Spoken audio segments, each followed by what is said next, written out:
मैं राजेंद्र पुरिया, R11 news से। हमारे साथ में आज हम बातचीत करेंगे जेतारण सेक्टर से भाजपा के लंबे समय से जुड़े हुए कार्यकर्ता एवं जेतारण नगर पालिका के जो चेयरमैन हैं उनके बड़े भाई साहब एवं जिला संगठन के जिला संयोजक नंद किशोर जी भाटी साहब। हम आपसे बातचीत करेंगे। राम राम साहब। जय जय श्री राम। पहले मैं आपका स्वागत करता हूँ R11 न्यूज़ का और भाई राजेंद्र जी पुरिया, जो लंबे समय से प्रत्यक्ष और अप्रत्यक्ष रूप से आप मेरा साथ देते आए, इसके लिए आपका धन्यवाद। सबसे पहले मैं पूरे देशवासियों को, हमारे क्षेत्रवासियों को, प्रदेशवासियों को, जो दीपावली का हमारा पावन पर्व आ रहा है, उस दीपोत्सव में पावन पर्व की हार्दिक हार्दिक बधाई और शुभकामनाएं देता हूँ और महालक्ष्मी जी माँ से प्रार्थना करता हूँ आपका सभी का जीवन उज्जवल हो, आपके ऊपर धन धान्य की वर्षा हो और प्रभु श्री राम की कृपा बनी रहे। और हमारा देश में इस समय यशस्वी प्रधानमंत्री आदरणीय नरेंद्र जी मोदी है, जिस रूप में देश तरक्की कर रहा है, दिन दुगुनी और रात चौगुनी तरक्की हो। इस आशा और अपेक्षा के साथ आप सभी को एक बार हार्दिक रूप से बहुत बहुत शुभकामनाएं, बहुत बहुत हार्दिक बधाई। बिल्कुल, आपके द्वारा दी गई हार्दिक बधाई हम सभी क्षेत्रवासी और मैं खुद, मेरी टीम बहुत बहुत ग्रहण करते हैं। आगे की बातचीत हम शुरू करेंगे। अभी हम सोशल मीडिया में जो अखबारों के माध्यम से आपको देख रहे हैं, आप पिछले लंबे समय से जो कभी जयपुर कभी दिल्ली पार्टी के बड़े नेताओं से मुलाकात होती रहती है, इसको क्षेत्र में कई लोग अलग अलग तरीके से सोच रहे हैं, तो आपकी राय आगे इसके बारे में क्या है? मेरा ऐसा निवेदन है आपसे, मैं एक पार्टी का सच्चा सिपाही हूँ, राष्ट्रीय स्वयंसेवक संघ का स्वयंसेवक हूँ और पार्टी जब भी मुझे किसी रूप में जिम्मेदारी देती है कि भी किसी रूप में सेवा पखवाड़ा का काम हो, इसके अलावा सेवा रूप में काम हो, पार्टी के आंतरिक मामले हो, पार्टी की बाहरी सेवाएं करने हो, कभी कोई किसी कार्यक्रम में हो, जब भी मुझे पार्टी बुलाती है और बड़े नेता मुझे मेरे ऊपर विश्वास करके मुझे काम सौंपते हैं, मैं कोशिश करता रहता हूँ मेरी पूरी टीम को लेकर उनकी भावनाओं पर मैं खड़ा उतरूँ। और ये भगवा रंग पहन के मैं चलता हूँ, तो ये भगवा रंग की मैं प्रार्थना भी करता हूँ, पूजा भी करता हूँ कि जिस प्रकार सूर्य सुबह उदय होता है तो भगवा होता है और शाम को अस्त होता है, फिर भी वो उस समय भी भगवा रहता है। तो ये हमारे प्रेरणा का स्रोत है, मैं भगवा रूप में काम करना चाहता हूँ। बिल्कुल, ये तो आपकी बहुत ही आंतरिक इच्छा है। मैं इसी के साथ आपसे ये पूछना चाहूँगा कि आप जिस प्रकार जो दौरा कर रहे हैं, उसमें क्या आपको 2023 के जो चुनाव है उसकी दौड़ में शामिल माना जाए, या फिर आपको बड़े नेताओं के द्वारा ऐसा कोई आश्वासन या आदेश मिला है आपको? मेरा ऐसा निवेदन है आपसे कि बिना मैं वो हरी झंडी का नाम मैं नहीं लेता हूँ, मैं भगवा झंडी का नाम लेता हूँ और भगवा का मेरे ऊपर आशीर्वाद है। रही बात 2023 की, तो ये दौड़ नहीं है मेरे लिए, मैं इसको दौड़ नहीं मानता हूँ, प्रतिस्पर्धा नहीं मानता हूँ। मैं तो ये मानता हूँ कि पार्टी मुझे 100% नहीं 200% मुझे आशीर्वाद देगी, और क्यों नहीं देगी। एक तरुण तपस्वी जैसे मैं सेवाएं कर रहा हूँ, तो मुझे पूरा विश्वास है 2023 में मैं वापस आपके क्षेत्र में कमल खिलाऊंगा, ये आपको विश्वास दिलाता हूँ। और मैं प्रतिस्पर्धा किसी से नहीं मानता, मैं आज आपको विश्वास देता हूँ मेरे प्रतिस्पर्धा कोई नहीं है। वन मैन आर्मी की तरह काम करता हूँ और वन मैन आर्मी की तरह करूँगा।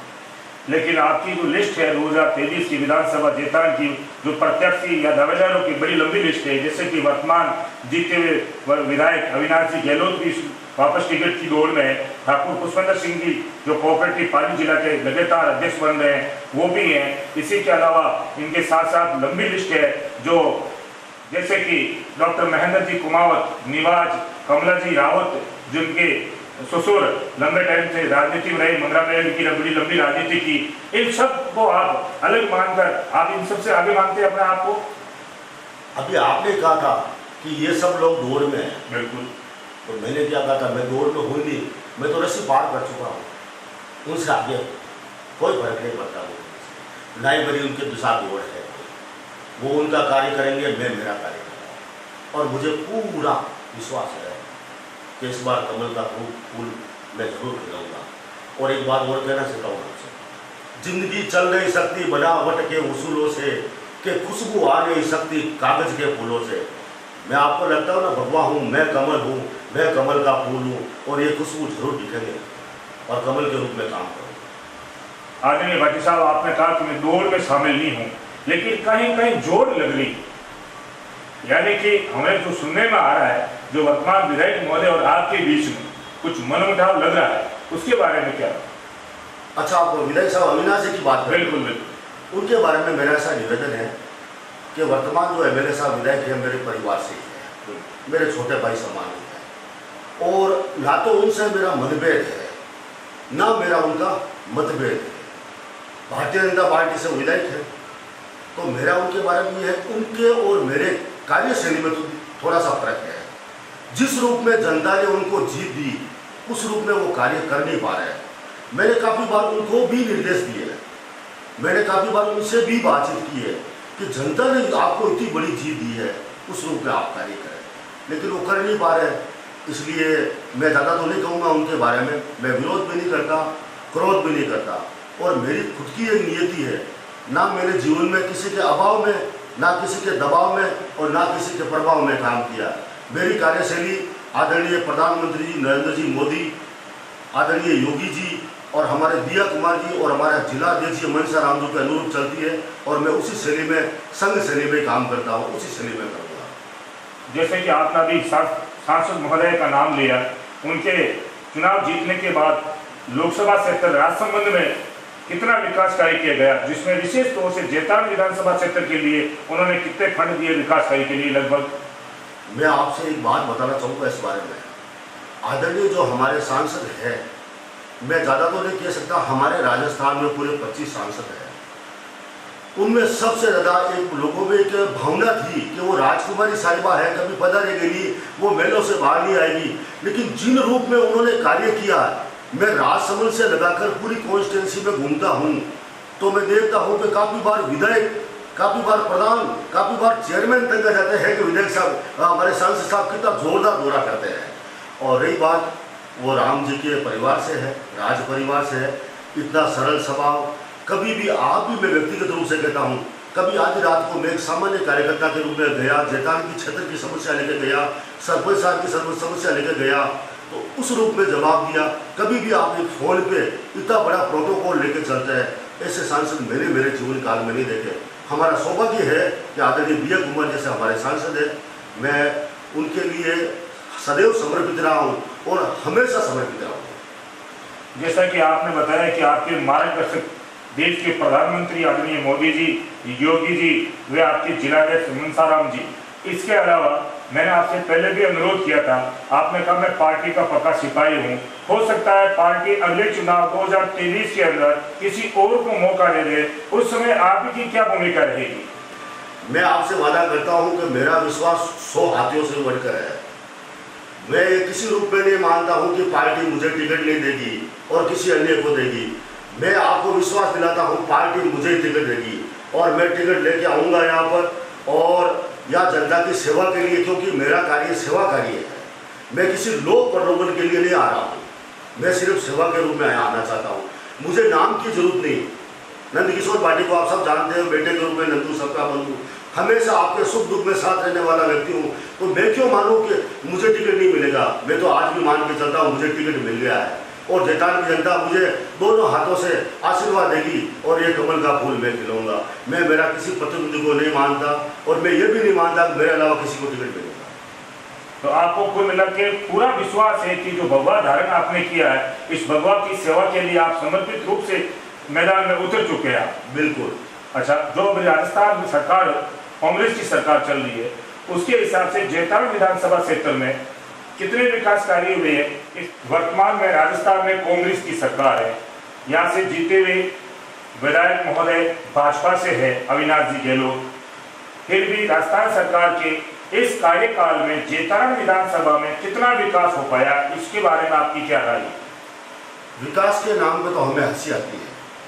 जैतान से आप बता रहे हो, सड़कें की हालत आपको पता ही है, पानी के लिए आए दिन आप समस्या देख ही रहे हो। विकास के अलावा यहाँ पर भ्रष्टाचार और रिश्वतखोरी का बोलबाला चलता है। हमारे 12 महीने में 11 ईओ हटा दिए गए। कैसे विकास करें? जो हम काम करना चाहते हैं उसमें भी हमारा विकास नहीं हो पा रहा। मेरा छोटा भाई चेयरमैन है, वो बराबर परेशान होता है। मैं बिजली घर में जाऊँ तो हजारों समस्या लेके बैठे थे, जब चाहे बिजली कट जाती है। मैं PHCD में जाऊँ तो कार्यकाल पूरा नहीं होता, डाक बंगले की आप हालत देखिए और अन्य विभागों में देखिए। मैं सरकारी स्कूलों में जाता हूँ, वहाँ भी देखिए। अभी मैं एक सेवा कार्य कर रहा हूँ प्रधानमंत्री सुकन्या समृद्धि योजना में, तो मैं करीबन 500 बच्चों के खाते खुलवाने हैं मैं, तो मैं स्कूलों में जाता हूँ, उनकी दुर्दशा देख के मुझे समझ में नहीं आती। तो विकास तो चला गया। और अभी हमारा आदरणीय प्रदेश अध्यक्ष सतीश जी ने एक बड़ा नारा दिया था हमें कि गहलोत कहना मान लो और बोरिया बिस्तर बांध लो। तो अब इनकी बोरिया बिस्तर बदलने वाली है, अच्छे दिन आने वाले हैं और ये लोग घर जाने वाले हैं। साहब मैं खुलासा चाहूंगा, बड़े गहलोत के बारे में कह रहे हैं कि छोटे गहलोत के बारे में कह रहे हैं आप? मैं हमारी पार्टी का जो प्रदेश अध्यक्ष जी ने कहा है वो अशोक जी गहलोत के बारे में कहा है। मैं दूसरे गहलोत के बारे में कह रहा हूँ, मैं कोई जाति नीति नहीं कह रहा हूँ। वो उनका नारा था कि गहलोत कहना मान ले और बोरिया बिस्तर बांध ले। ये नए और छोटे हो इससे कोई फर्क नहीं पड़ता। एक बात और, जैसा कि आपने बताया अभी कि स्कूलों की, चिकित्सा की, सड़क की, विद्युत की सब अव्यवस्था है, तो वर्तमान में तो आपके यहाँ जेतान क्षेत्र में विधायक भाजपा के, क्या उनके द्वारा अथक प्रयासों के बावजूद भी विकास कार्य नहीं हुए? वो खूब कोशिश कर रहे हैं, वो भी जा रहे हैं। उनको बजट समय पर नहीं मिलता, समय पर मिलता वो काम कराने जाते तो अधिकारी कहना नहीं मानते, ऊपर से दबाव आ जाता। जब वो अधिकारी कुछ जगह उनके अधिकारी को हटा दिया जाता है, क्या करें वो भी, सरकार का तो इम्पैक्ट होता ही है और तुगलकी फरमान जारी कर देते हैं और तुष्टिकरण की सरकार भी है। मैं उनसे भी निवेदन करता हूँ हमारे हिंदुओं के साथ अत्याचार और अन्याय नहीं करें। ये राज है, ये कभी भी परिवर्तन हो सकते हैं। सबको हमारा नारा ये भी है, सबका साथ, सबका विकास, सबका प्रयास, सबका विश्वास, सबको साथ लेके चलें। तो आपने तो 2023 के लिए कुल मिलाकर ठान ली, शायद पार्टी का पूरा विश्वास आप ही के ऊपर है। बिल्कुल, मैं भारतीय जनता पार्टी का बेटा हूँ, पूर्ण रूप से भारतीय जनता पार्टी में विश्वास करता हूँ और भारतीय जनता पार्टी के साथ था, साथ हूँ, साथ ही रहूँगा। आप थे नंद किशोर जी बाटी, हमारे साथ बातचीत में जो भाजपा संगठन के जिला संयोजक है, एवं आपके छोटे भाई रामस्वरूप जी जो जैतारण नगर पालिका के चेयरमैन भी है वर्तमान में। आप लंबे समय से जैतारण विधानसभा से लेके पार्टी के द्वारा दिए गए निर्देश को मानते हुए जयपुर व दिल्ली तक पार्टी के प्रत्येक जो भी कार्यक्रम होते हैं उसमें भाग लेने के लिए हर समय तैयार रहते हैं एवं गरीब जनता की सेवा में भी हर समय तैयार रहते हैं। जैसा कि आपने अभी बताया कि सुकन्या योजना, जिसके तहत आप खुद अपनी जेब से कितने रुपए जमा करते हैं खाते में? आपने 250 रुपये जमा करवा के वो खाता खुलवाने के लिए अभियान छेड़ रखा है। बहुत बहुत आपका हार्दिक आभार, आपने समय दिया। राम राम, दिवाली की आपको बहुत बहुत हार्दिक बधाई। वंदे मातरम, जय श्री राम।